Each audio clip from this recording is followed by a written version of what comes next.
Welcome to Waxing the Porpoise, the podcast that dives deep into the unexplored depths of cinema and occasionally the unexplained.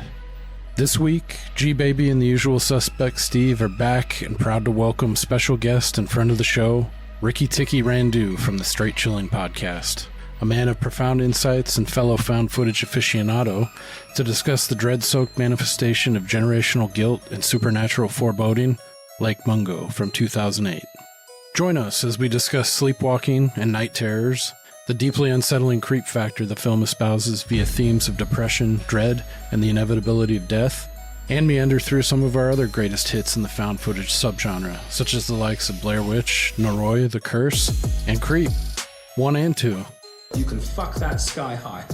The porpoises, midnight companions and keen observers, soak in the cold and unforgiving waters of existential dread, whilst traversing an outback setting with more twists and turns than you can shake a stick at. No rules, just right. Let's wax this down under, porpoise.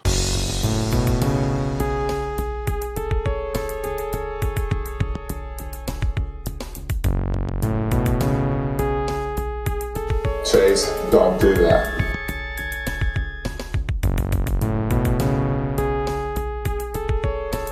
See, we working on his brow chakra. We're just in back at the crown chakra.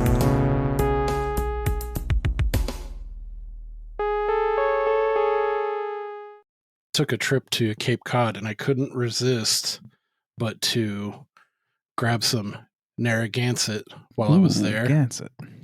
That's a quality cheapo beer. It is a tasty beer for cheap. Is that, What's that? is that a Massachusetts thing or is that Pennsylvania? Narragansett is a physical place in Rhode Island, but it's like a New England kind of They have it staple here. beer. Yeah, it's like Northeast. I found it in Indiana too last year. They did this awesome fucking commemorative Jaws 12-pack. And they did even nice. The old can design was different from like the 70s. And the 12-pack cardboard is like Jaws, like hovering above the water, and it says Narragansett in the old script. Like I had to buy it on That hurts just a little bit because I've dressed as Captain Quint for costume so many times and had the new can like a fucking idiot. Yeah, I just went to the liquor store today to get some beer and to get some Stella Artois. I'm contrasting. I'm doing bad and bougie for my lager selection tonight. Right. I call it.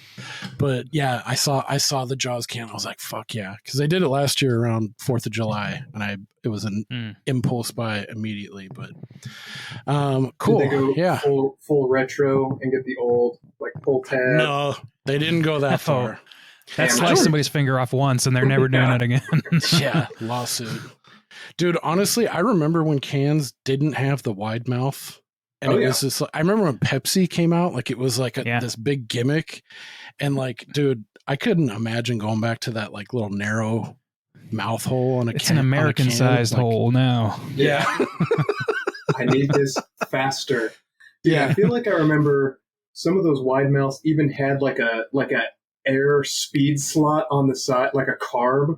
Oh yeah. Do you remember that? I don't remember that. Like a blood runner on a knife. So like the wide mouth isn't big enough. I need this little snorkel. Dude, it's funny you bring that up because I don't know if you can see it, but you see that slit at the top of my can on beers. Someone showed me this trick in like 2006, and I can't drink a canned beer without doing it. Like I jam a slit in the top for airflow. Really? Dude, it flows so much better. Like I guarantee, try it and then drink a beer and like have anything in a can and compare them. It's like night and day. It's like taking off the fucking training wheels. I don't think I'm the guy you want handling sharp objects when I'm drinking, so I'll leave that one for you. Okay, so we are back. Welcome to Waxing the Porpoise, the podcast where we dive deep into the dark and uncharted waters of film, high strangeness, and everything in between sometimes.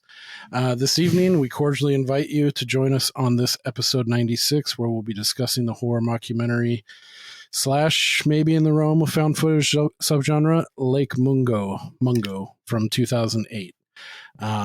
Before we dive in, Dick first. Introductions are in order. I will be your host, resident Cloaca admirer, and Project Pat evangelist, Jim G. Baby. Oh, what a revolting development this is. And of course, joining us on the Cinematic Odyssey is our co-host, who definitely does not look like Kevin Spacey with a beard, the usual suspect, Steve. I should have analyzed this situation more carefully. How's it going, man? I don't care for that description, but Definitely more like the lead singer of A Day to Remember, if you want to picture him in your mind's eye. How you doing, man? Nice poll. Good. Yeah.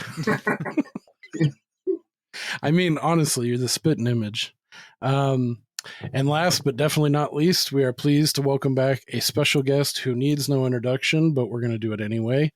By way of the Straight Chilling Podcast, a man with many names, Randy Gandy G. Landy, Randeezy, the almighty Randew. Oh, yeah. I think I'll just lie here for a while.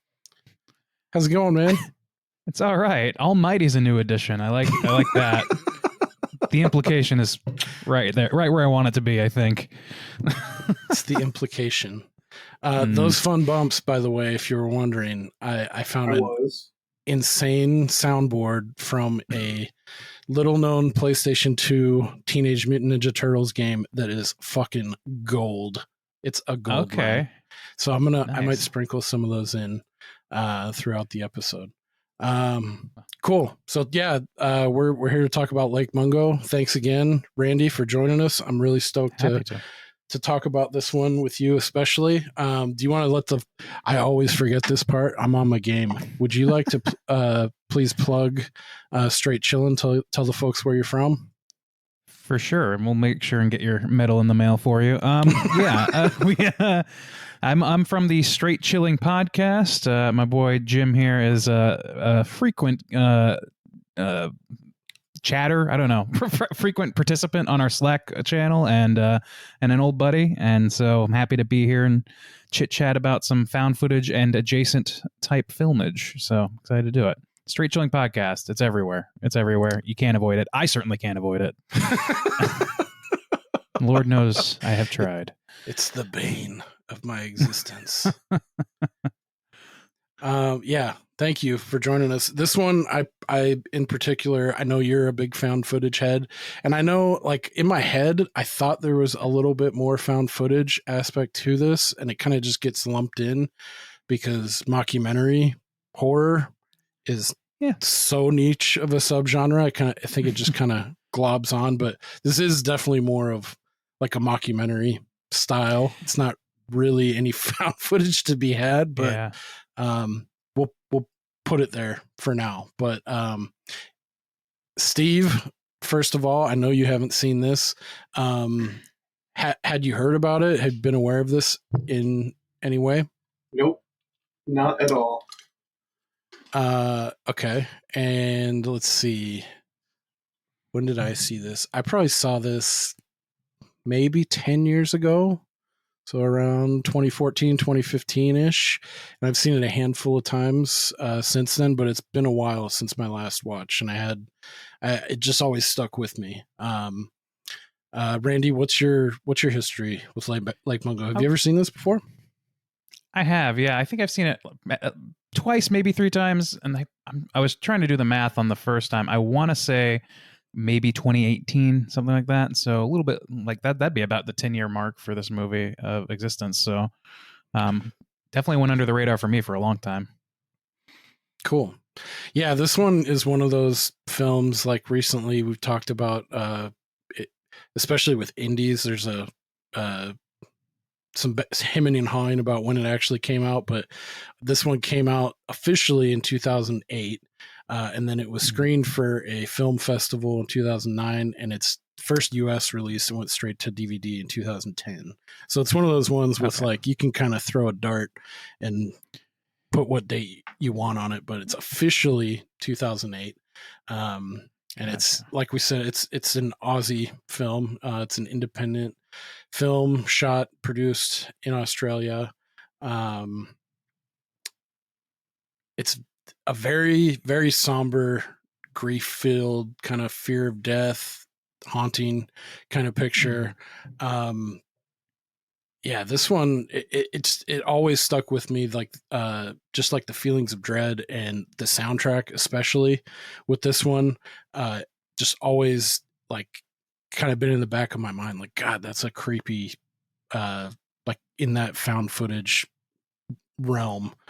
So I always put it up there in like my top 3 or 4 with like Blair Witch, Noroi. I really like this one. I guess maybe Hell House is pretty high up there for me. So it's one I think back of fondly. So before we get into it real quick, to kind of set the stage, like we said, this is a mockumentary style. So it's shot like Office style, doing interviews, archival footage, and it focuses on the Palmer family, comprised of Alice, the daughter of June and Russell, mom and dad, and her brother Matthew. And it starts off with a tragic drowning of Alice in a local dam in Australia when their family goes on a trip, and then everything kind of unfolds out of that event, and we go backwards and forwards. To get this out of the way too, Steve, first watch, what did you think of Lake Mungo? I liked it.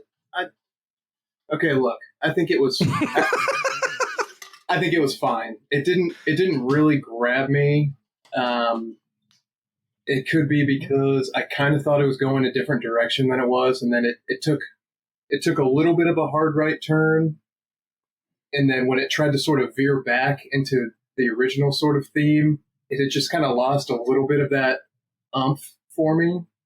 But overall, it was good. I mean, I don't really have anything specific to complain about. It just didn't really rope me in very hard, and yeah, some of the later plot developments were just unexpected, and I don't know, not my favorite. Because in my mind, I'm always kind of like, well, if I was to rewrite this, what would I change, or what do I think is going to happen? And I don't know. It was just a little bit different than what I was expecting from the beginning anyway. So yeah, that's fair. I mean, it is a super slow burn, and it does take a lot of pretty jarring twists and turns and back into itself kind of throughout, as we'll get into. But we usually do this right up at the top. What did you think this go around, Randy? How did it hold up for you?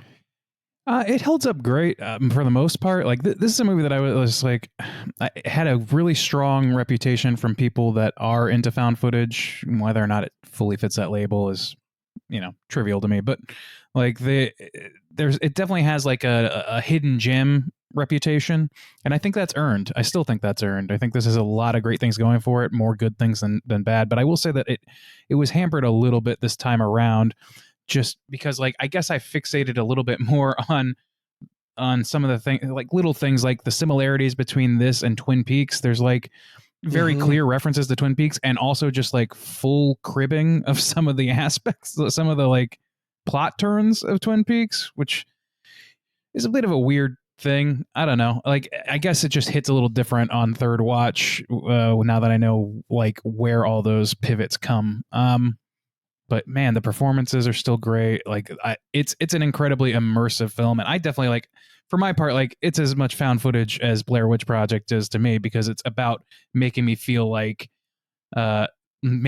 something is real, like fully buying in, and it still gets me there as long as I've got the open mind to it. If I'm looking at it as critically as I was this time, maybe because I was going to do this podcast, it maybe hits a little bit different. But yeah, when I watch it on its own, man, it's a very immersive film, which we all know I'm the immersion bitch. So, what is? I now known that. What does cribbing mean? I'm unfamiliar with that term. Is that like crib notes? Like it's like taking notes off of something else, like or it's pulling. It's kind of directly, almost directly thievery. Copying to some degree. Like, Gotcha. I don't know if it's quite that egregious. I'm probably overstating it, but Yeah. like the name of the family's the Palmers. The missing girl is Alice Palmer, and like found beside a lake, drowned. I don't know. It's And then there's some similarities, and then of course we find out about her, like, the secrets she keeps. She's full of secrets, as they say in that show. It's just a little like, you didn't have to call her Palmer. We would have still seen the reference, I think. Yeah, that's very, very on the nose with the naming convention for sure. And then, Steve, I don't think you're familiar at all with Twin Peaks. I've never watched it. I'm familiar that it exists and it's got like a big cult following, but I've just never watched it. It's a much stranger thing than this movie, I'll tell you that. Really? Yeah, way. Very strange. I would recommend checking out a couple episodes of the first season, see how it grabs you. It's a really fun, kind of kooky, and then gets dark. It goes a lot of fucking different directions, but I feel like there's a lot to like about it, depending on, what your tastes are. I think there's something for everyone in it, at least in the first season. But anyway, that's a whole other huge bag of cats. So Jim and I just recently did The Fourth Kind. Did this remind you of that a little bit? Like just that sort of kind of corny sort of interview mockumentary or hybrid? Yeah. Somewhat, I would say. Yeah.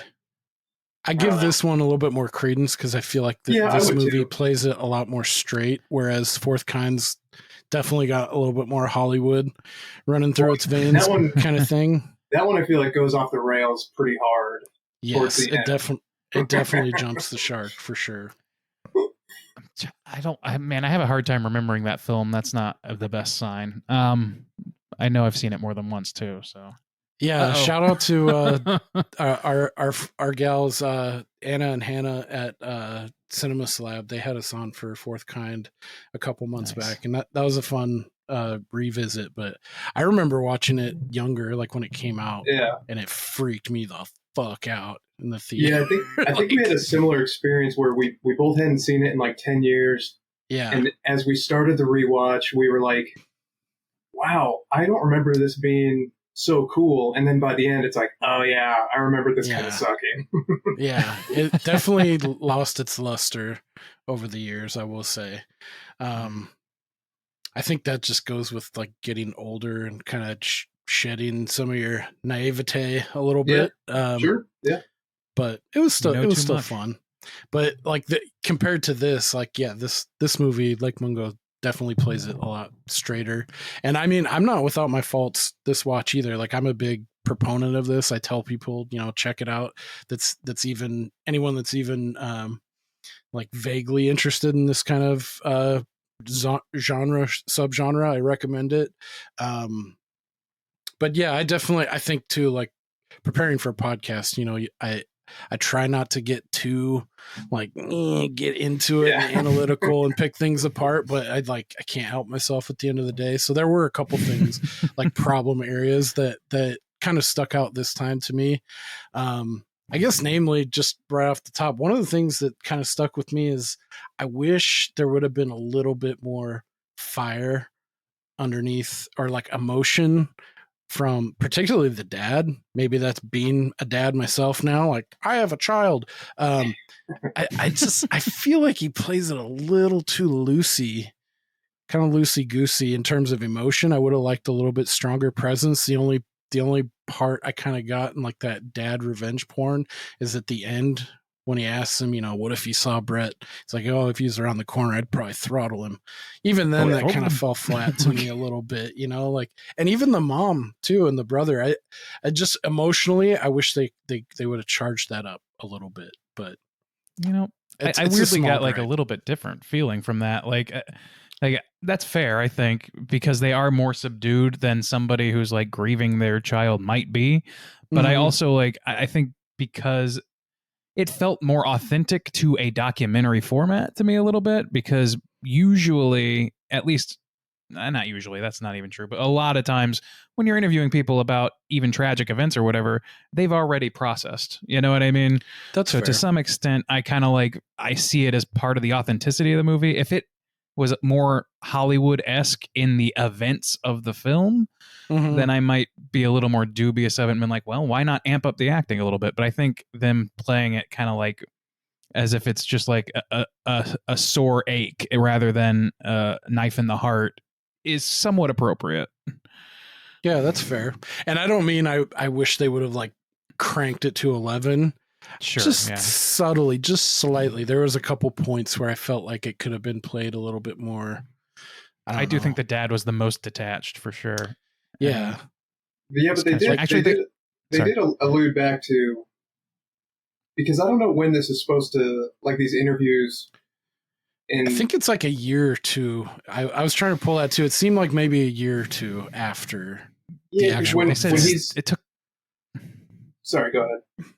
No, I was just saying. Like, I think they said it was like 6 months after the final confrontation or finding. I don't know.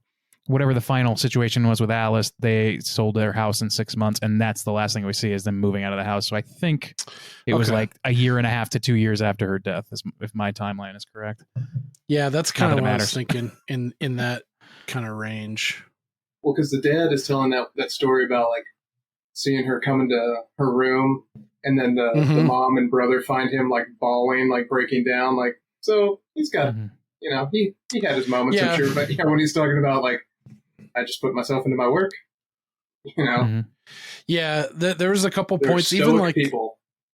Yeah, I mean that could be it too. I could chalk it up to like even though the language is very similar, like I don't know what the culture is like in Australia, so I definitely gave it some leeway, like chalked it up to maybe it's just a cultural kind of thing or whatever, but it wasn't something that like I was like, fuck, this movie sucks. Actually, I just little nitpick. I just wish they would have seen a little bit more out of them on that. And then I guess while we're on the before I get into the love fest, one other thing that kind of bothered me this time too is the events surrounding her drowning. Kind of, I was like, I wish there would have been something more that they explained, like how she drowned. It's like, so we set up and they go to this lake, this dam. It's a family picnic, fun day, and they describe it as the brother Matthew and his sister Alice were out in the dam. They're swimming. Matthew, like, all right, I'm gonna get out, and then he leaves, and then the mom and the dad, they're talking like, yeah, it'd been about 15 minutes or something like that, and we notice Alice isn't there. I was like, okay, couldn't we have used like she got caught in an undertow? You didn't hear any splushing, splashing, cries for help, anything. And then I kind of think back later, it's like, okay, well, maybe this is part of, was she accepting her fate? And did she kind of like did she like let herself go, trying to do some gymnastics for the movie? But that one part kind of stuck out. I was like, wait, how does she just drown like in this dam where it seems pretty open? I wish there would have been something more I don't know, that felt a little bit more realistic of how, like, the cause of her drowning. Wait, so you mean any of that? You mean that if, as we find out a little bit later, you mean to tell me that if you're having premonitions about dying cold and wet, you're not going to go swimming alone in the dam? So that's where I veer back on my own self and say, well, is that her like giving in to the inevitability? I think there might be some truth to that. Like, there. I think there's some there's definitely like this movie. It like another thing it shares with Twin Peaks is like its central figure, its central death is a character that not only had secrets, but those secrets weigh on her heavily. Mm-hmm. And so the idea that she has self-destructive tendencies, like that may be what this whole movie just is about. Like that, and then in addition to that, the real protagonists of the film, for the most part, are her family, who arguably are very detached from her in the ways that matter, especially the mom. That relationship is made very, very central. So like the idea that the family wouldn't notice her going missing or not think anything of it. First of all, she's a teenager. Like that's not entirely impossible, but also, you know, maybe they're just not paying attention. Maybe that's part of the problem. Maybe that lends credence to her being a little self-destructive. Good point. Yeah, that's definitely a good point. Yeah. This part, it just stuck out at me at the very beginning. Like I was like, fuck, wouldn't she scream or something? But anyway, my first question came when so there's the drowning, they go to the house, and then the hauntings start, and I'm thinking, like, I didn't think a loved child would be haunting their family home unless maybe the brother was the one who killed her and she's like coming back for vengeance, because I can't imagine, like, a kid tragically dies and is now tormenting her family unless there's some reason. And then when we take our little detour of the brother and that whole thing, that's when it started to, like, when we take a detour of the brother sort of falsifying some of the hauntings, I'm like, oh, this is interesting. Like, I wonder where this is going. But then when it kind of veered back to like, nah, but she's really haunting the house. I'm like, wait, what? I feel like we lost some of the momentum here. Like, yeah, I kind of feel that too. Like this movie, like it keeps you guessing, but it keeps you guessing by swerving over the lanes like quite a bit, like at least like 3 or 4 times, more times than there are acts in this film. So that's like, it can be a little detrimental to, like, I don't know, it helps you like stay engaged maybe, especially on the first watch, I would think. But, on repeat watches, it's just sort of like, it's tennis a little bit. Yeah. I counted, depending on what you want to count, I counted no less than 5 swerves, I guess, that we'll get into here. So that is a lot. And to your point about a first watch, I feel like this is like the most impactful. Like, I don't want to say just watch this movie once, but I think repeat, it does have rewatchability, but I think upon further rewatch, it's degraded maybe slightly, or just made me think a different way about it.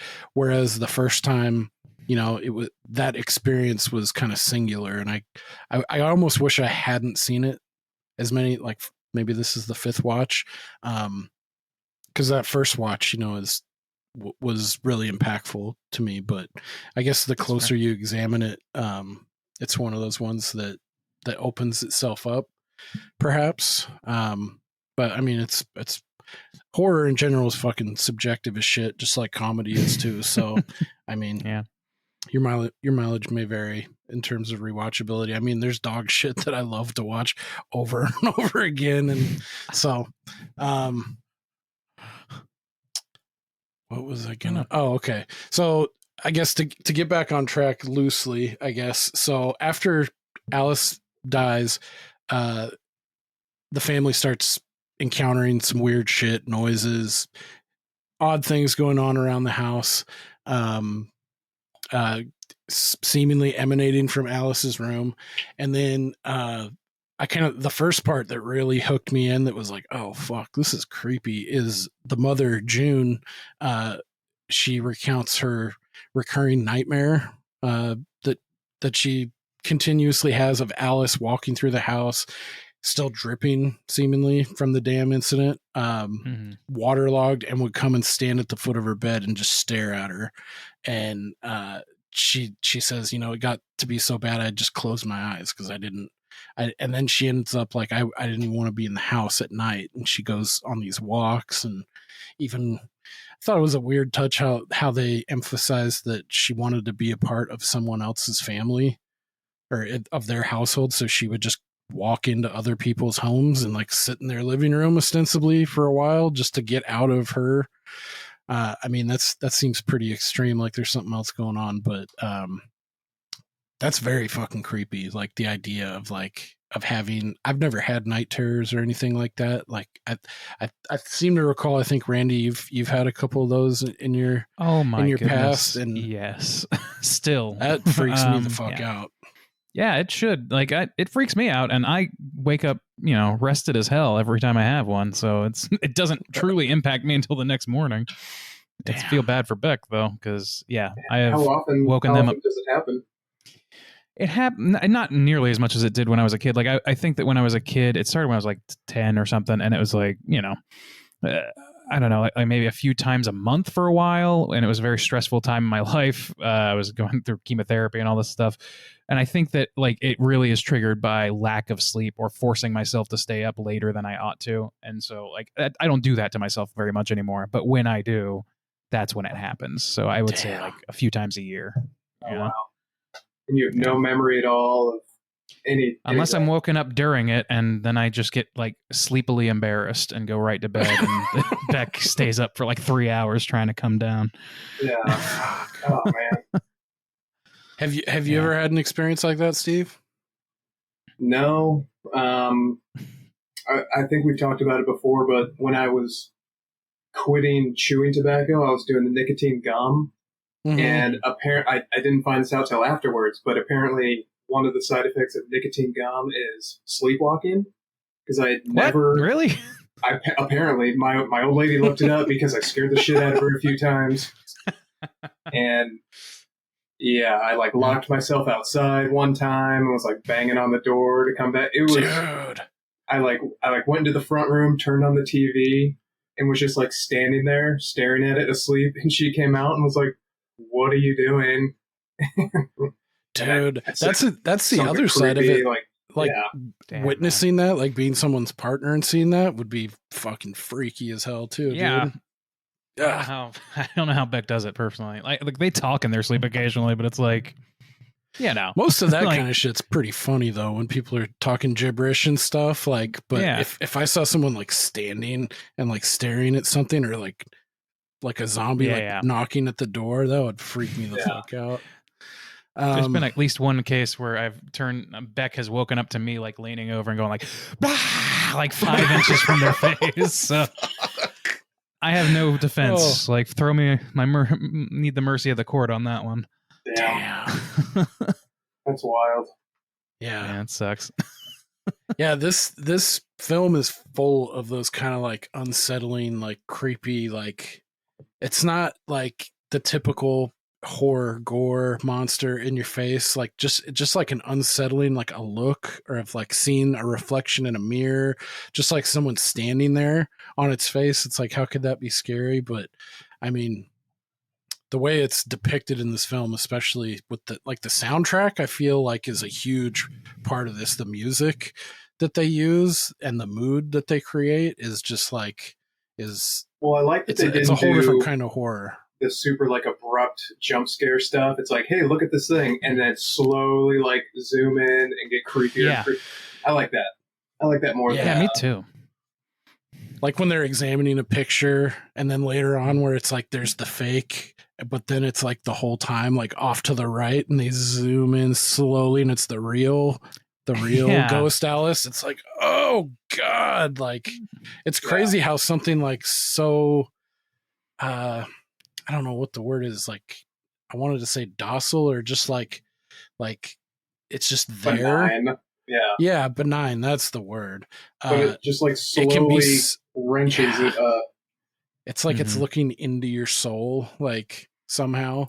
It's got that like, I mean, because it's got the like digital degradation too, like because they're always like far enough away in the shot that whatever digital camera was used to make it, it's like got that like skinnamarink-y like noise that conceals any whatever emotion or whatever that the figure might have had at one point before it was faked in. Yeah, that's a very good point. Creepy.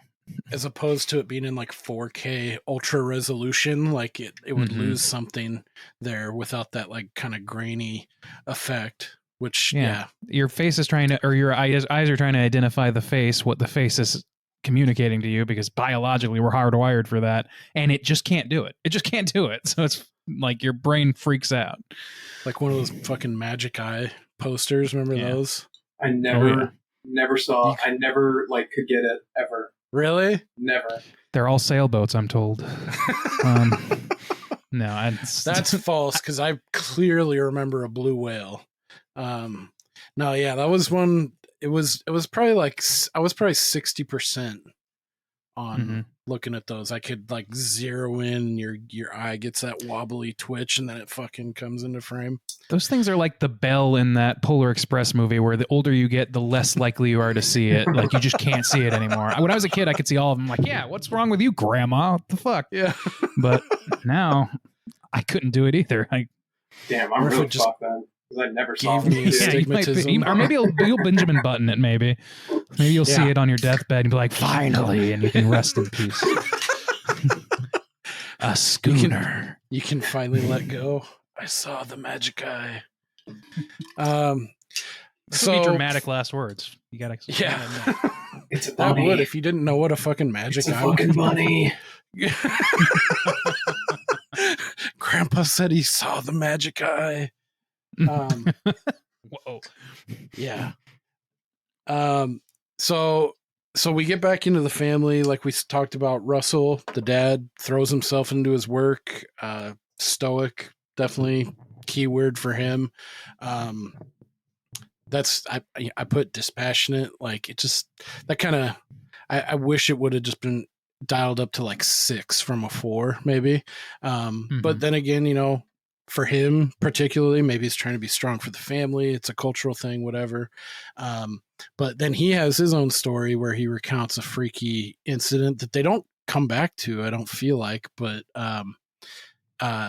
so he has a moment where he thinks he hears something from Alice's room. He goes in and kind of just looking around, and he like sits down in her chair by her dresser. And he says, quote, before he even understands why he's in there, he sees Alice come into the room and seemingly oblivious to his presence, and like goes to her desk and seems to be like just looking for something, checking a text message. And then he says he makes a noise or a shoe squeaks or something. And then she goes rigid and stops. And then he's like, and then I know that she knows I'm there. And she turns to him and throttles, like goes at him and says, get out.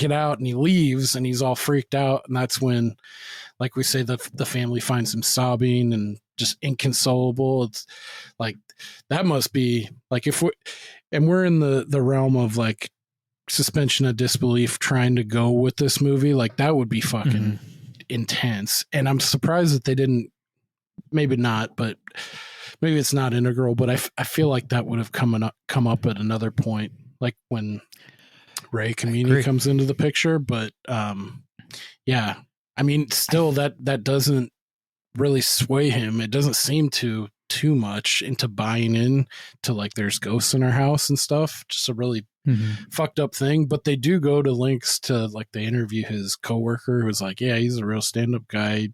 I mean, I believe he saw something, kind of that kind of cliche thing, like not wanting to disparage him and say, no, there's no such thing as ghosts. But he's like, yeah, I believe what he saw. And, you know, he's not the kind of guy that would make that up for attention or any other reason other than if he did actually see something.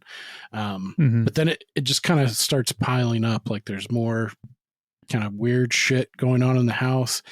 And that's when we get to Matthew, the brother. He starts exhibiting like bruises, kind of weird marks on his body, which they don't come back to that either, really. And then it goes right into his, you know, he's a big photography guy. He's got a passion for it, and he gets reinvested. This should have been the first clue, I guess, when he's like asking about techniques, and with a local photographer starts working for him, like, hey, how do you do this? And I'm trying to fake a haunting at my house. So he throws himself into the photography. And then we get the first like creepy zoom in of a photograph. And I guess it's kind of convenient for the plot too, though. But he's had this photography project where every 3 months he's doing, I guess, like over time, like a time lapse of what their backyard looks like, looking out over the hills. And he takes a look at one after Alice has died, and he notices, oh shit, there, and it zooms in on seemingly Alice in her sweater and everything, and it's just standing up against the fence. That was super creepy. Yeah, I like that part a lot. Yeah. Fuck yeah. The slow zooms, man, they do. You were dead right, Steve. Like, there is something to be said about a good jump scare. Of course, they can be abused, and they are frequently. But it is nice to see like something that the movie dares you to look away from, and just keeps making you look closer. Like, Yeah. I think that's pretty great. Yeah. Yeah, I enjoy a good slow burn. Yeah, and this is definitely, if we didn't say it before, this is definitely a slow burn kind of movie. So if that kind of thing turns you off, this probably won't be your cup of tea, but I do implore you to stick with it, because I feel like it pays off still after multiple watches. But yeah, it's definitely a different kind of horror. Even though there is one, I feel like really well executed jump scare in this. It's not even like a hard jump scare, and it doesn't really feel cheap to me. It doesn't rely on that kind of thing. It's that slow haunting kind of thing, and almost not a one-to-one, but it reminded me of, in the same way as like the Innkeepers. Steve, I know you weren't the hugest fan of that, but yeah, I remember liking that one. Yeah. Okay. It didn't win you over huge, but okay. Yeah, it kind of has that same kind of vibe, although they're completely different genres and ways that they're shot. It's very slow. It's that dread, way. And that's one of my favorite kinds of horror movies, like, or just, I don't know if you can call it a subgenre or what, but like tone of film. Like, horror movies can be like silly, they can be ridiculous, they can be over the top, they can be a lot of things. But one of the things that works the best for me is just like the feeling of like incoming dread slowly portrayed, and just like not letting off the gas on that. You know what I mean? And this movie is really, really great about that, as it just really like makes you sit in the dread. Yes. Soaks in it. You're in a spa of dread in this film for sure. Yeah, I mean, this actually, I know we keep going back to found footage. I'm just going to say found footage. This mockumentary, kind of like non-traditional, I guess, story, paired with ghosts, like ghosts, haunting, paranormal. Those are probably my two favorite kind of universes when worlds collide. This is like tailor-made for me kind of horror. That's my jam. Whereas people, like slashers and all the other different subgenres. So, what do we think about we insert a psychic fella named Ray Kamini, who I feel like was kind of modeled somewhat in like a coast to coast, like an Art Bell kind of guy, but not so much. What was you guys' first impressions of Ray interested or inserted into the film? Like for me, like I think that it was a little bit of a hard sell for me the first time watching it, and like still it kind of feels like, I don't know, it's not so much that he's there, it's how he's eventually utilized. And I guess like we're in spoiler territory, right? Like we can just let it fly. So I mean, he comes in later as being, I guess you already mentioned it actually, it turns out that he has known Alice this whole time, and like he has treated Alice, and he kept it quiet out of quiet observance of her promise or something like that. And it's like, I don't know, man. Like, I don't think I could forgive somebody that got that close to me. Like, that's like con job level shit. And like you can trust him, I guess, but that's like, I don't know. I feel like you're starting a Heaven's Gate cult out of this guy or something if you're doing that sort of thing. It seems like you're giving this man way too much access to your family, especially after you know that he has concealed a huge central secret from you. That bothers me. But and it also just like, I wonder how this movie would be if you just took him out entirely. The only thing that I think would suffer was like the discussions about dreams, but I think there's other ways you can accomplish that. Like, it's a documentary. The documentarian could ask, like, what was your dream about? Do you remember your dream? Whatever. And then like having that moment at the end where the mom recalls, her standing over the daughter standing over her bed, and we have already seen her quote unquote ghost do that. Like, you can make that work in just documentary format. I don't know that you need Ray at all. Yeah, that's a good point. Yeah, I couldn't agree more.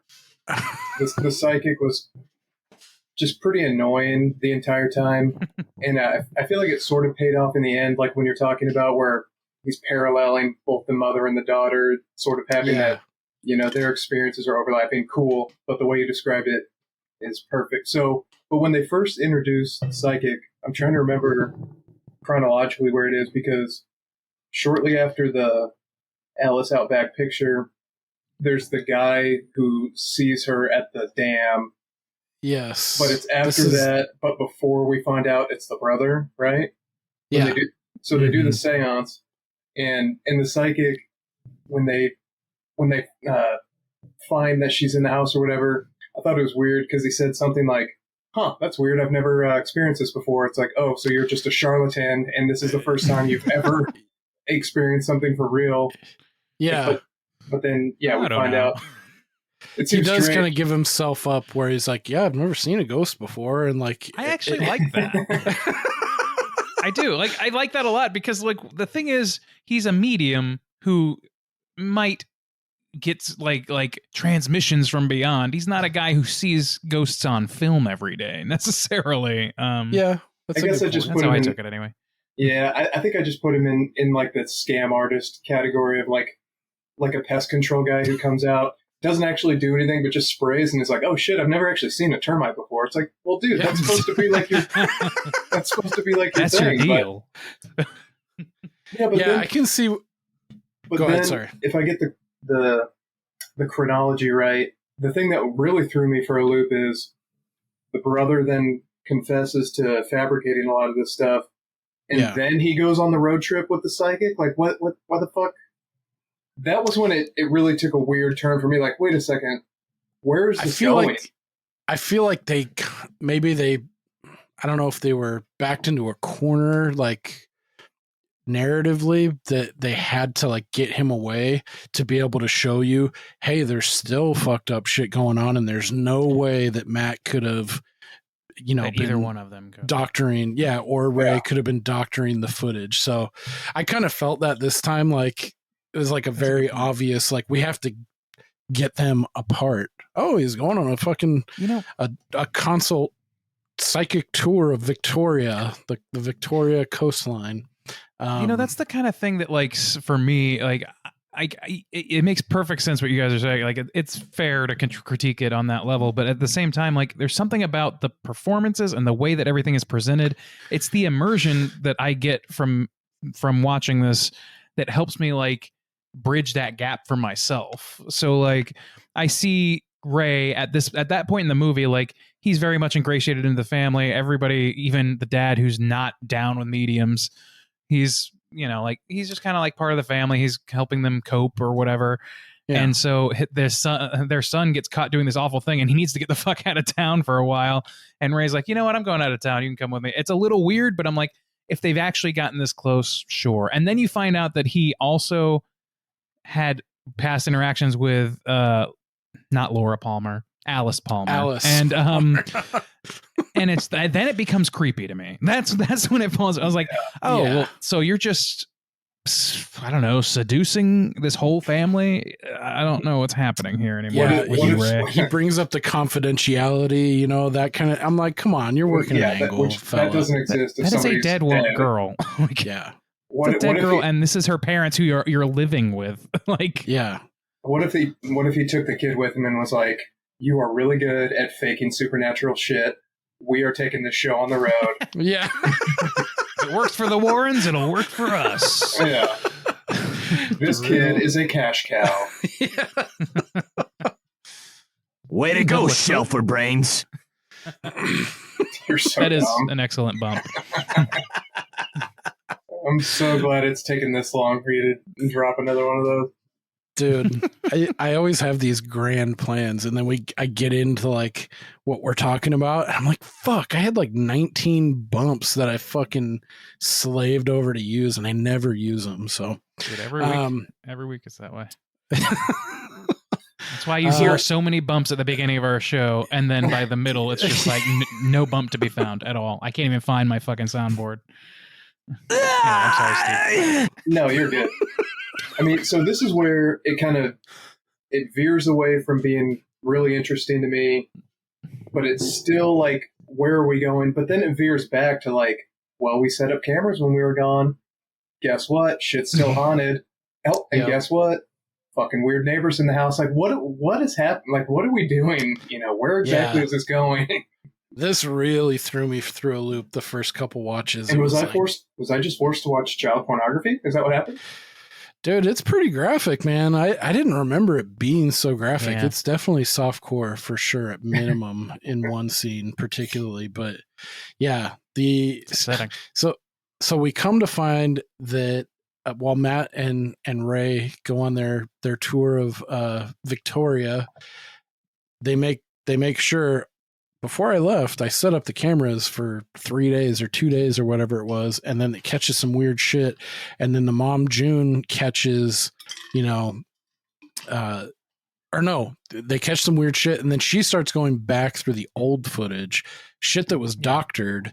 And that's where I like that too aspect, that they go back to stuff, and then you get more nuggets that come out of the supposedly adulterated, and then they see like a clearly a male figure, and she's able to point out like, oh fuck, that's our neighbor Brett Toohey, who Alice used to babysit for a number of years, and why the fuck's he in my house? And then I thought too, like, I feel like she went for in the past I chalked it up to like, okay, Alice's safe was really well hidden, and the mom fucking tore through that bitch and like found it. This time I was like, I feel like she knew she had a safe and knew where it was. She just didn't want to open it out of respect for her daughter. Maybe I'm looking too far into it, but at any rate, after she notices the neighbor in their house on video at fucking 3 a.m, she makes a beeline, and whether or not she has to fucking tear through everywhere to find it, or she finds it easily and just didn't want to open it. What if she had already seen it? Because she's like, as soon as she saw the guy, she's like, I think I know what he was here for. And she goes straight to the She's video. like, I knew he was here for the tape. Yeah. Maybe that's just the way her talking about it in retrospect. I kind of chalk that up too. But yeah, I mean, who knows? I mean, as we've talked about, like, Alice had secrets, and some of her friends, the taglines were like, she had secrets about secrets, and the distance between not only the mom, but later on too, like the distance between the grandma, like it's a generational thing about how, like, she says, like, I was never able to wholly give myself to my daughter, the grandma. And then June kind of reflecting, maybe not in so many words, but saying almost the same thing. Like there was some kind of distance between her and Alice. The hereditary gift that keeps on giving. Yeah. I really kind of feel like that's no love like dysfunctional love. Yeah. I think that's like, I don't know, man. There's something like something centering that just props this whole narrative up, and there's a lot of like extra swerves and things like that are kind of cool. That I thought the first time, but like on repeat viewings are maybe like more than is necessary. But like when it comes to that stuff, that's what's really interesting to me, is like the gap between her personality in her family, her personality in her friends, her personality with the neighbors, like all these different things. Like that's sort of like double life, no matter like who you are, that takes a toll on your psyche. And to have this otherwise seemingly, happy young girl, like dreaming about her death, or like having these horrible, like what turn out to be premonitions, but she doesn't understand them that way at first, I don't think. And then I don't know, it's all kind of stemming from like disassociating portions of your life to different people and allocating them to different people, and the people that you are most reliant on, your family, not even being remotely aware of that, because they're themselves somewhat detached for whatever reason, hereditary reasons, or just whatever reason, doesn't matter. Like seeking comfort, seeking another parental figure in somebody who will then abuse you is an unfortunately very common tale. And I think like that's a very like deep secret to keep for yourself, especially at an age like that. I don't know. Like 15, 16, being super vulnerable and like not knowing how to deal with those kinds of those are heavy fucking emotions. You know, that's a huge burden for someone that age, for sure. Yeah, that interplay between like the generational stuff and the mom and how it gets seemingly passed down is very interesting, and that could be a whole episode probably in and of itself. But I don't even know where the fuck I was going with all that. Let's do it. This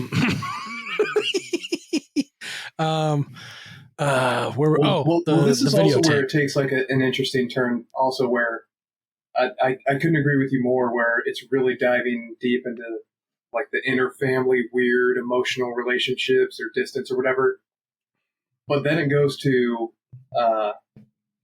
that video of her at summer camp in the lake, and I feel like this is just another hard turn. Like, what the fuck is going on here? Yeah. And yeah, so I don't know if I skipped anything, but no, that's kind of where we're going. I mean, besides, I think there's a little point where it kind of goes back to this weird kind of lake house. If you guys are familiar with the Keanu Reeves Sandra Bullock movie, they're like it's kind of like a Slaughterhouse-Five kind of thing. Like they're unstuck in time, and they're like sending each other's letters to this house in the past, in the future. It's this weird kind of like mirroring. There's a time aspect going on, but they're like how the mom is seen. She's having the nightmares of her standing over bed, and then later on, when we hear Alice in the archival footage when she talked to Ray 5 months before her death, and she's talking about having dreams doing that, like walking to her mom's, like those kind of mirroring things, and how they've synced up, but like in opposite ways, is super interesting. I'm not smart enough to like bridge that gap like philosophically, but like a Donnie it's very Darko interesting wormhole in time kind of thing. Yeah. And it I mean, it's not novel to talk about this aspect too, but you think about like the bent neck lady in Haunting of Hill House. Right. I remember the first time I saw that, like that just ripping a hole in my brain that knocked about my tits like in the dirt. Dude, that like was the great. time travel and like seeing, and then like the self-fulfilling prophecy aspect, and like how does this all work in this reality? Like it makes your head spin, but it's super interesting to like noodle on. It's funny, the missus and I were talking about that earlier today, because I asked her if she wanted to watch this movie with me, and she's like, let me watch a preview. And she's like, I think I want to watch it, but you're going out of town this weekend, so I don't want to be here alone and be scared. And so after I watched it, I was like, I don't think you'd be super scared by it. There's a couple spooky parts, but there's no like bent neck lady. Is exactly my words. Like there's no bent neck lady parts. And she's like, oh great, thanks. Now that's in my mind. We had that conversation like 3 hours ago. Synchronicity. Yeah. Well, yeah. I mean, the thing about that stuff though is like it's interesting to think about like the nuts and bolts of how that's supposed to work, I guess. Like, but like to me, it's all about the allegory, right? It's all about what it's trying to convey to the audience, and to me, what it's saying is like it's about that distance between the mom and the daughter more than anything else. The family broader in a broader sense, but like her standing over her mom's bed, feeling like sluggish and awful and wet and unable to even say anything to her mom, knowing that there's nothing she can do for that is depression. Like that is clearly to me like why I think she has like a suicidal tendency going on here, because like and maybe that's why she disappeared the way she did, all that stuff. She saw premonitions of her death, but they didn't really register as those. They registered more as like frightening things that made it difficult to go on, which is like a self-perpetuating thing like depression. And so I don't know, like that, just that alone to me is like kind of the crux of what that whole thing is. The time jumping or whatever, like the nuts and bolts of how that works could be interesting to talk about, but it ultimately is in service to that. And I think that's what's really about. Like if she had been able to raise the gumption to say something to her mom about what she's going through, or like if her mom had the ability to give herself over and like do all that stuff. It's about like internalized hereditary failure to make the connections when it's most important, and the weight that puts on an individual, especially a kid who is like taking after their parents, that can lead to like the most caustic shit imaginable, like lead her to the path where she's like sleeping with the neighbors out of a presumed need for intimacy with an older family, so to speak, I would think. And then that in itself and the abuse involved there leading to her own destruction entirely. I think that like that is everything, and it's the most tragic story in the world, especially the way they like actually the last shots of this film. I don't want to like jump at the gun, but like we can jump wherever we want. Yeah. Well, like them standing in front of the house as they're leaving, like that last shot of them like standing in front of the last photo of the house, and you zoom in the final zoom to a figure in the window. It's just like I don't know. Like they are saying in the film at that point that we think this Alice was coming back to try and help us get over this. And I think that is one reading you can take from this movie. But that final shot kind of undercuts that whole thing for me. I don't know that she is at rest. I don't know that was her purpose. I think there's something else happening. And that's the part that I don't really know if I have an answer for. That's why we bring you on, cogent as fuck. Yeah, because I also kind of thought the like self-soothing at the end, like now she's in a better place because she came back to help us deal with this. Like that's not the vibe that I got. No, it's very like self-centered, weirdly. Yeah, exactly. Yeah, like, oh, she like there was a purpose and it was closure, and she wanted to like lead them to like these things so she could like have closure in the afterlife, or like a way of reconnecting. And like when they leave, it's like the family, they even talk about it like, 6 months on from, I can't remember what point, but it's 6 months on from that, because I think it marks a year from her death. They talk about becoming a family again, and like there's this happiness juxtaposed with like that lingering, like her in the window, like this like extreme loneliness. And yeah, I think that's one of the things where you like look into it with that kind of a lens, and it's like, fuck, that's even adds to the horror and just the creepy, the superficial creepy aesthetic that's going on, but then the deeper like the emotional feel behind it, and fear and dread and loneliness and inevitability of death and all those kinds of things, like, and they're just moving on happily, and she's stuck back in that, like, think about it that way, versus like most ghost stories, like, they had unfinished business, and like, it always ends up in a happy, like, oh, they've closed that loop, it's they're okay. allowed to you like can go now. Yeah, and then you're just stuck into the light room for eons. And that's a serviceable way of like, honestly, I think that this movie could work looking at it that way, but that like, it's just that final shot. It's the final shot. I feel like there's a significance to them feeling like they have moved on to the point where they are like, and that she has moved on, and then her still standing there completely behind her completely oblivious family.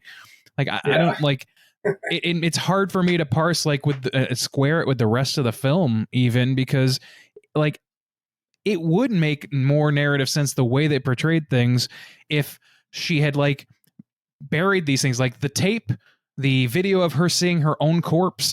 Those are both hidden away in ways that are traceable by her family. And like, I think that you could argue that, yeah, she left behind, like, why not destroy it? Why not, like, why bury your new phone? Why do any of that stuff? And it might be because she wants a record to exist for somebody who may not care now, but may eventually care about these things that are missing. I don't know. I feel like that's a serviceable way of looking at it. But that last shot, man, it really like... So if that wasn't the purpose for what happened, if that wasn't motivated by her trying to like move on herself or move her parents on or whatever, what helps her move on? Like what ends her torment? Like, not death. That's the fucking question. Yeah, her family actually acknowledging the issue, which they didn't do. They're like, let's just move. Yeah. Yeah. And she's just in the window like, well, fuck me, I guess. Just trying to haunting the next family. That's how Trying these to- haunted houses starts. just trying to And show then- you pretty clearly what my issues were, and you're like, guess we'll just get a psychic and then move. Yeah, I mean, That's if what you the were security deposit's for. if you were in this world and like we're in the realm of the real, and you see that, and you are that ghost, that visage, and then you see them just move on, and like even like it seems like the thought of the family like finding closure or like becoming a family again, like how that's like a double like like it's being ripped from you again, watching them, like you guys say, like not acknowledging, and then like, oh, we feel like we're becoming a family again, and not looking back and acknowledging and then moving on like that. It's like a double gut punch. Yeah. So I'm not sure how the chronology works, but I was just thinking back, like, because at one point they exhumed the daughter.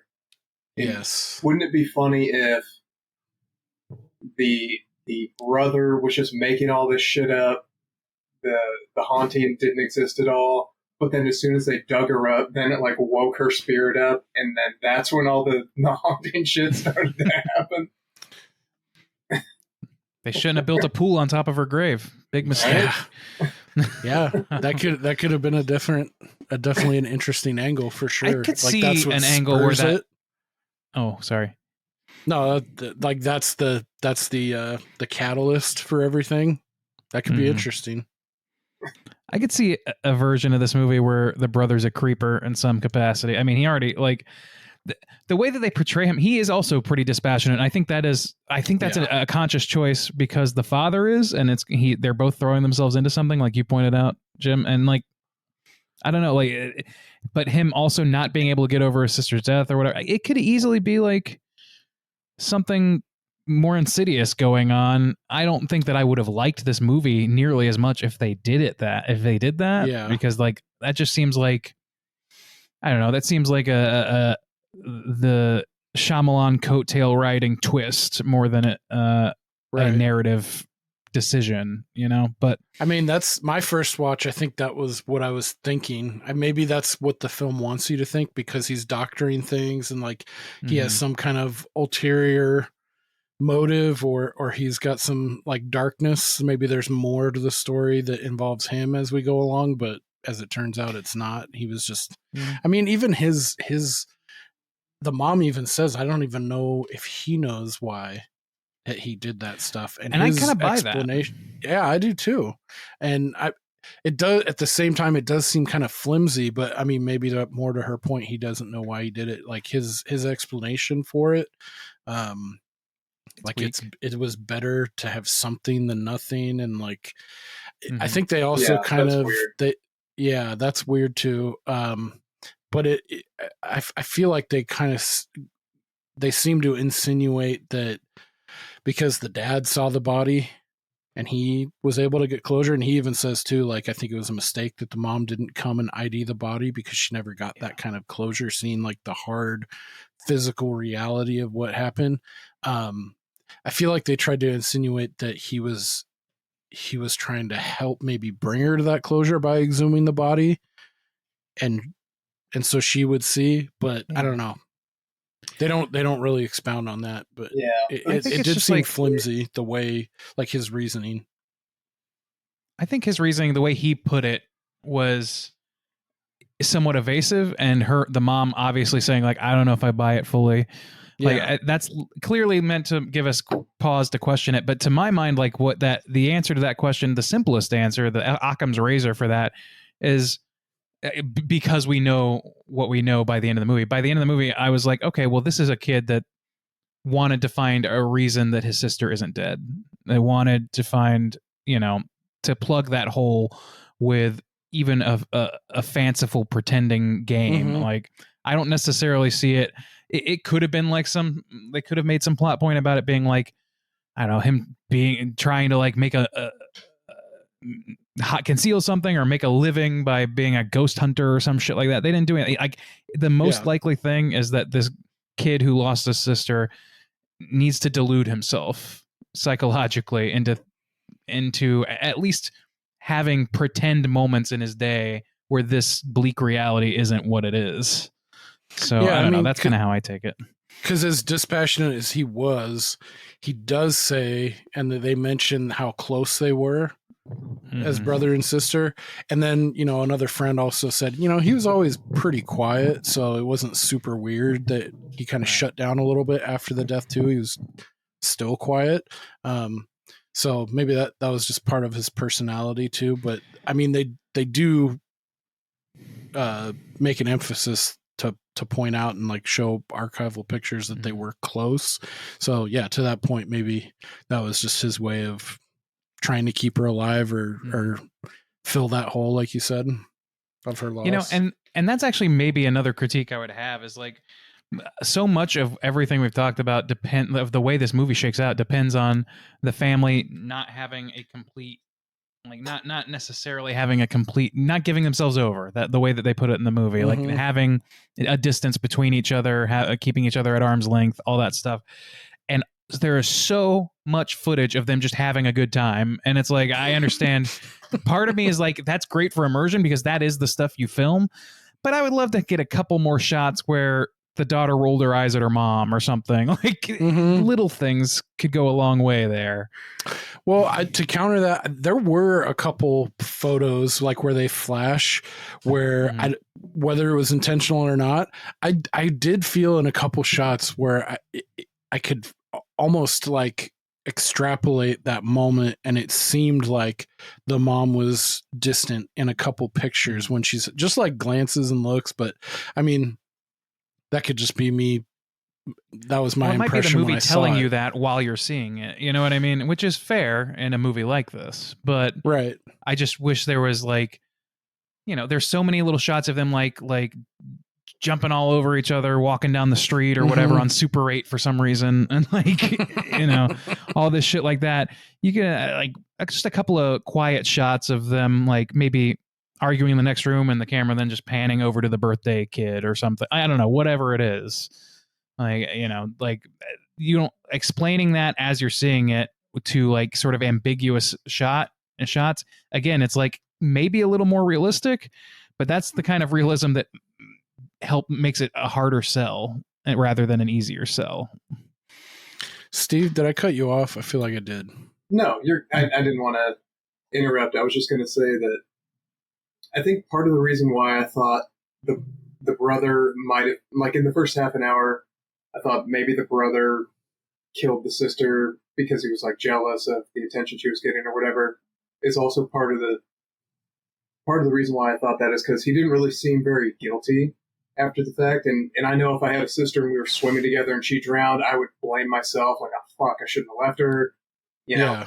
But then they could have also used that to explain why he was trying to make it seem like she was still around, just feeling guilty, like, fuck, I'm the one who killed her, so maybe I can make my parents feel better by helping them feel like she's still around. I don't know. That was just a thought. Oh, yeah, that's a good point, for sure. Yeah. Still, I wish there was like just at least one family member in this movie that, well, I guess the mom did once, but like I wish there was just maybe a little bit more of like breaking down crying for like even a second, Yeah, I think that's kind of what I like. Maybe not that overt, but I mean, sure. But like that, where I talked about at the beginning up top, like I wish there would have been like, instead of them playing like a 4, like bump it up to like a 6, not an 11, sure, but just a little bit more in some spots. And I mean, this movie fucking, for as slow as it is, it does move too, because it's only like an hour and 20, maybe an hour and 30 tops. I can't remember. But it's definitely a tight 80, 90 minutes. And there's a lot that fucking happens in this movie too, especially once you get like the halfway point. That's when all the switchbacks come in. That's when you get boom, boom, and then like the faking, and then the other we totally glossed over too, like one guy who was like taking photos of the dam, and then it comes back later. There was people filming who saw him taking the picture of Matt, who originally it was supposed to be depicted as, oh, that's Alice, and then they catch like all that stuff too, kind of takes you through a whirlwind. But and then you get the sexual the video with the neighbors, and then you have the psychic in there, and then oh shit, she's really in the fucking photos and some of the video, like that creeps you out. Like, yeah, they cover so much ground, and like this movie does not feel like it moves as fast as it needs to accommodate that. It's kind of incredible that they walk that line so well, because it does feel not plotting, but like in deliberately paced, like slow and steady, and yet it hits every station. It's so many stations. It's like that old adage, Steve: fast is smooth, smooth is slow. No, it's got to be your bull. Wow. Here's the deal. Let's see here. Overall, how would this rate on the creep factor? Did this feel like a pretty creepy movie for you overall, Steve? Like pretty unsettling, or where would you put this in the scare realm? Did you think this movie was scary?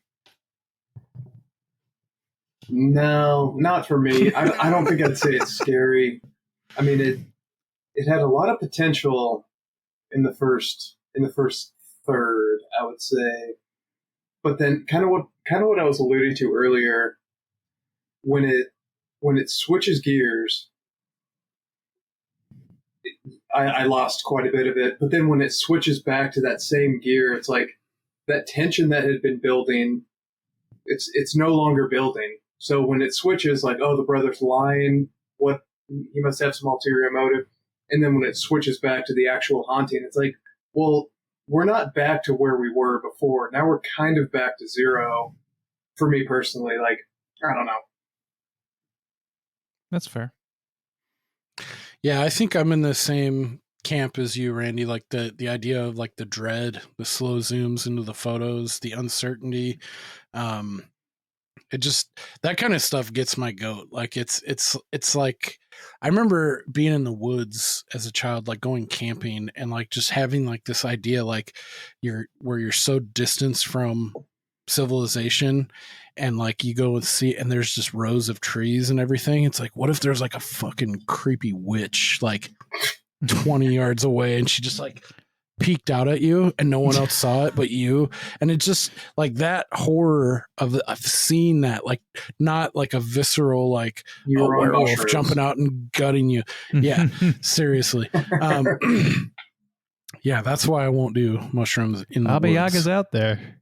Because I would grasp that young memory and it would just fucking extrapolate. But just that idea of like someone like leering out and watching you, like that, and the slow zooms, the creepy. I even saw too, like not to lend credence to why this is scary, but I thought it was kind of cool to see in the IMDb trivia, the top one was and there was another filmmaker that said this creeped the fuck out of them too. I can't remember who it is, but Jordan Peele of Key and Peele fame has been quoted. Mad TV. Yeah. Oh, great. He's been quoted as saying this is like one of the films that has creeped him out the most, from that just kind of that dread aspect.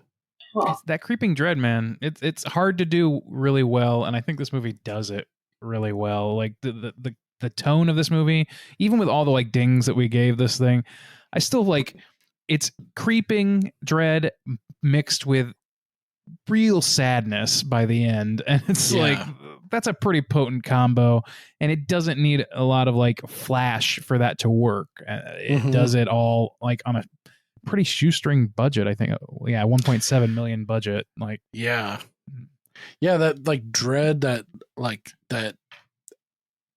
loneliness, ennui is it. I mean, those are things inherently not flashy, so it's, I think that another, probably a more sexy example of this is probably why I like It Follows so much too. That creeping dread, the inevitability of death theme that's there too. Like that's definitely more on the nose, but just like that idea of like someone super far away and you see it and it's just creeping slowly towards you, like the fucking like the specter of death or whatever you want to call it, like that idea is very very freaky. it's just a whole different skill set to be able to make a movie like that or like this than it is to make, you know, a Friday the 13th or whatever. Like they're different muscles, and Right. they accomplish their aims in very different ways. Like I just think it's more impressive and more rare to find a movie that does this well than like invents a cool kill for a slasher or whatever, which is perfectly valid and has its place and lots of it. But like, I don't know, like you don't see a lot of people mimicking this kind of movie because A, it's not much of a crowd pleaser, and B, it's like just more difficult, I think, to get the buy-in you need to make something like this work. Yeah, totally.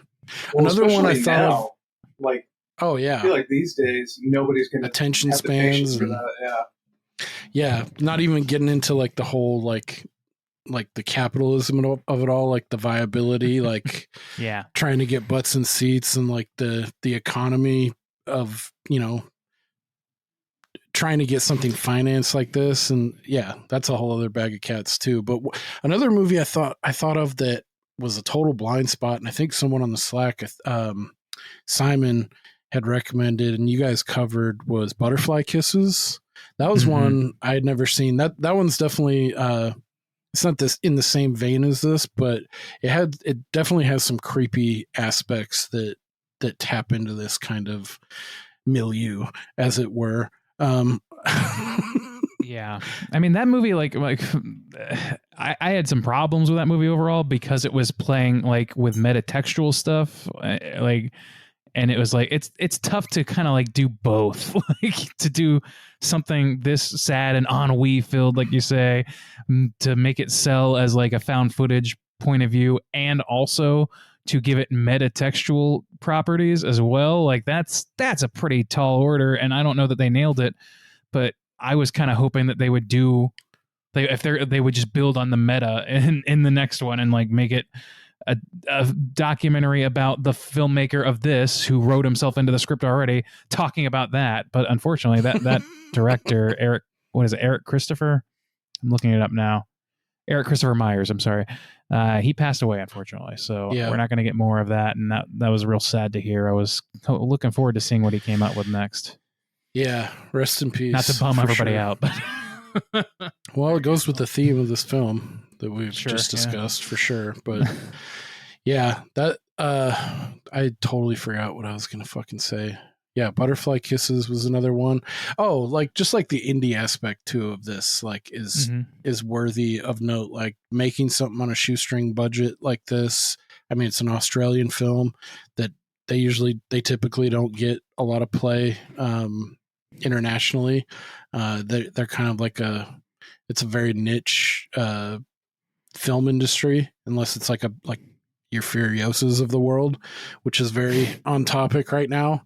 But yeah, like doing so much with so little, and like the quality of it. And another thing that jumped out, like this guy who directed this, it was really weird. I've seen a couple people like this. Like this guy's name was Joel Anderson. He seemingly didn't do anything for like a decade, and then I was, as I was doing IMDb for this, he had just worked on as a writer on Late Night with the Devil.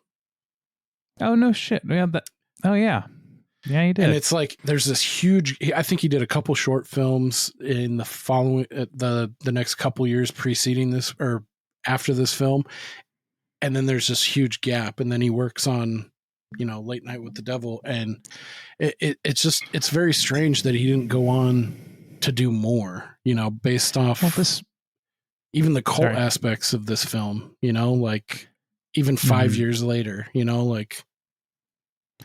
Yeah, I could see that. And like the thing is, this movie bombed in the box office bad, so I think that's probably more to do with anything. It's like it's a business driven by money. I'm sure he would have had a hard time like drumming up support for the next one, even with a bit of a cult backing. But I don't even think that cult backing really kicked into gear for a few, even more than 5 years. I feel like I don't know. Yeah. I could be wrong about that, but my read on it is that like it's only just now getting to the point where people know this movie generally. If you bring it up at like a horror convention or something, even like as many as 5 years ago from now, like it was, I think you could get some blank stares if you brought it up. Well, maybe he's on his upswing. He's in his renaissance I period hope now so. that he's worked on Late Night with the Devil. Steve, have And you seen previews for that? Australia certainly is. I'm sorry. Yeah, I haven't. they just released it on streaming on Shudder, which I know you're probably not a subscriber of, but really really fun fucking film. So, and it's getting a lot of play, a lot of hype right now too. It seems to be on the gravy train with biscuit wheels, as it were, right now. So if you do get a chance, or if you see it somewhere to watch, I highly recommend it. So yeah, maybe he's gonna ride that wave later in his career. But yeah, I just thought that was interesting, like something of this quality and like where it is now, that he had such a big gap. But I mean, there's other examples of that too. But Yeah. Cool. Yeah, I think this took us right through. We touched on the highlights, some of the problem areas. I guess I'll put you on the spot, Randeezy. If you had to, off the top of your dome, as of today, what would you put in your top 3? What's your pantheon of found footage or found footage adjacent films? That's a great question. Man, and it's a tough one. There's a lot of them that I love. You brought up like Blair Witch the Blair Witch Project. The original is like pretty holds a pretty esteemed spot in my brain. We can just count that as like an automatic. Yeah, that seems like the center of the bingo card to me. I think Hell House LLC, the first one, is a pretty good one. Like Noroi, you mentioned that. That's great. Late Night with the Devil is one of my favorite movies of the year for sure, and probably going to be a many time rewatched film for me. This one is pretty up there, but I think that, like, I don't know, this as much as I like this movie and I respect it, I don't know that it hits that rewatchability factor the same way, because it's so fucking sad. I don't know what else. Like, The Incantation's great. I don't know that I can't distill it down. Just pick any one of those 3, and any 3 of those, and it'll probably be that at some point in the near future. Right on. Yeah, I know I put you on the spot a little bit, and it's a tough one, because there are, I mean, with the glut of dog shit that kind of catapulted in the years after. I mean, even I've seen people talk about Paranormal Activity in the same breath, and sure, I like the first one off of just kind of the spectacle of it, but talk about diminishing returns on that franchise. Sure. I love that first one though too. I would eat that. That's an easy contender as well. Yeah, for me. Yeah, I mean, I saw Deadstream last year. That was a fun, kind of injected a lot more kind of slapsticky humor that I wasn't expecting. Juxtaposed with like it fucking scared me a couple times. It was it was wild. But if you want another, like, was it you that I talked to about Horror in the High Desert, or was it someone else?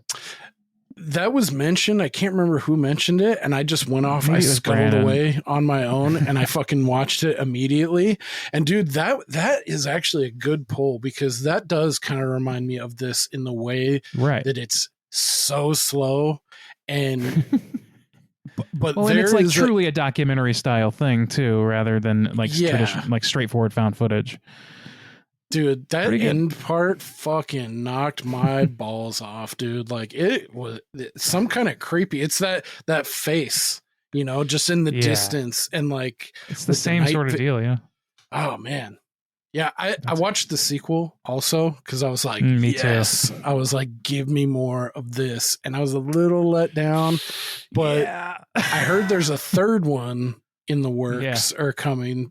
And they called their shot at the end of the second one, where they're like, coming out next year, the third entry or something. And it's like 2 years later. It's like, yeah. I don't know. Is it 2 years later? I don't even know if that's true, but still I'm still riding on the credit of the first one. I'm going to watch the third one just to see if they can bring it home or what they do with it. Ooh. But yeah, the second one was definitely a steep drop off, but yeah, Horror in the High Desert, fucking dude, One Cut of the Dead.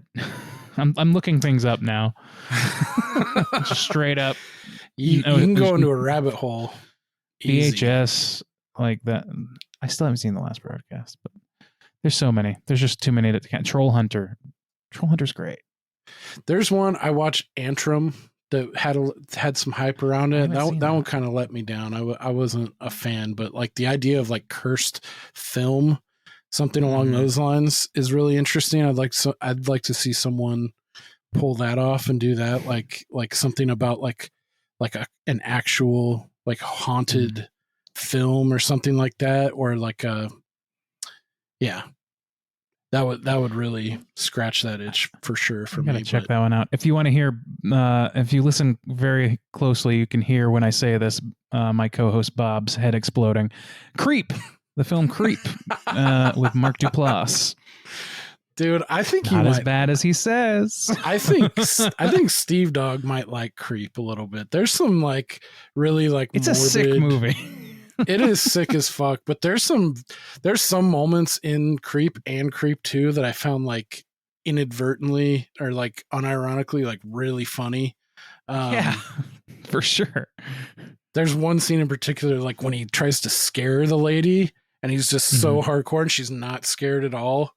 And he's just kind of like deflated a little bit like that. It's great. I don't know. It made me guffaw. Yeah. Fuck Bob. Creep is awesome. Both of them. Fuck Creep Bob. 1 and 2. I think that we all can agree on that. I'm in a meeting, you swine. All right. All right. I think that's gonna wrap us up. Steve, do you have any final thoughts about Lake Mungo? No, I don't think so. Sorry, I know me and Randy just nerded out for a while, and no worries. I mean, that's the point of the show. So yeah, maybe we'll cover horror in the high desert one day. That might make a fun, spooky Halloween time watch. Cool. Well, I think that's going to do it for this episode. Randy, will you do us the favor of letting the fine folks know where they can catch Straight Chilling? Sure, yeah. Straight Chilling Podcast. That's a hard G in there. Please just Google us and you're going to find our website, which will have links to all of our stuff, as well as like all the pod catchers, as Bob would say. Will have us if you just do a simple search. We have a red logo, Straight Chilling. Can't miss us. Wish I could. Check them out for sure. I've been a long time listener. It's one of my favorite pods. Check them out. They're on YouTube. Anywhere you catch your podcasts, or your podcatcher does it for you. Thank you again for coming on. Of course, happy to be here. For us, I don't know. I think we've got a back catalog of shit that I just have been too lazy to edit. So I think next week we'll be coming out with a one we did with Chris of Mount Molehill fame. Raise the Flag will be Kinjite for next week. So I don't know what that's on. I think it's on Tubi, Freevee, all those kind of free streamers. Check it out. It's pretty fucking wild. Charles Bronson vehicle. So that'll be next week. I had a lot more fun with it than I thought I was going to. That's for sure. Yeah. That'll be a fun re-listen while I edit. So check out Kinjite for us, Waxing the Porpoise. You can find us anywhere you find your podcasts. If you want to reach out to us, you can do so at waxingtheporpoise.com. Either of our socials, Instagram is at Waxing the Porpoise, Twitter, X is at Waxing the Porp. Final thoughts? Fuck Bob. Fuck Bob. Sparing no opportunity to fuck with Bob right now. Thank you guys for letting me on. Sex, I'm about to eat nachos. Yeah, sorry. I'm horrible with bump placement. Thank you very much for Randy coming on. Always an awesome discussion. You've lended us more credibility than we deserve, and that was a fun deep dive into Lake Mungo. So thank you, and we will see you when we see you, and we'll see you later.